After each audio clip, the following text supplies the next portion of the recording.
Në një takim të zhvilluar në qytetin e Durrësit me ekspert dhe përfaqësues të departamenteve të Partisë Demokratike, kryetari i Partisë Demokratike Sali Berisha ka hedhur akuza të forta ndaj qeverisë lidhur me projektin për transformimin e portit të Durrësit, duke e cilësuar atë si aferën më të madhe në Europë. Çështja që ne shtrojmë sot është për momentin afera më e madhe korruptive që Europa ka në tryezë, ka në Tolin.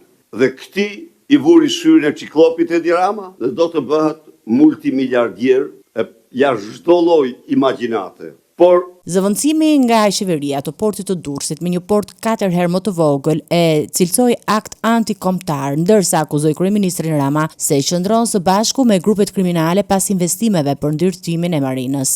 Por zëvendësimi i portit Durrësit me një port në Porto Romano 4 herë më të vogël në sipërfaqe dhe kapacitete sa porti i Durrësit, 8 herë më të vogël se Selaniku, 44 herë më të vogël se Pireu, ky është një akt absolutisht fundë krye, antikombëtar. Berisha kritikoi ashpër edhe mënyrën se si është trajtuar porti i peshkimit, duke pretenduar se ndërhyrjet e qeverisë kanë dëmtuar funksionin ekonomik të tij dhe interesat e komunitetit lokal që mbështeten tek ky sektor. Porti i peshkimit u ndërtua me paratë e bankës botërore, por pavarësisht se u ndërtua, atë e morën 2 trafikantë të damkosur ndërkombëtar, një Naim Bey mos gabohem dhe ky Gjergji Luca. Lideri demokrat e lidhi këtë çështje edhe me procesin e integrimit evropian të Shqipërisë, duke deklaruar se korrupsioni dhe keq menaxhimi i projektit strategjik janë ndër 2 arsyet kryesore pse vendi sipas tij ka humbur ritmin drejt bashkimit evropian.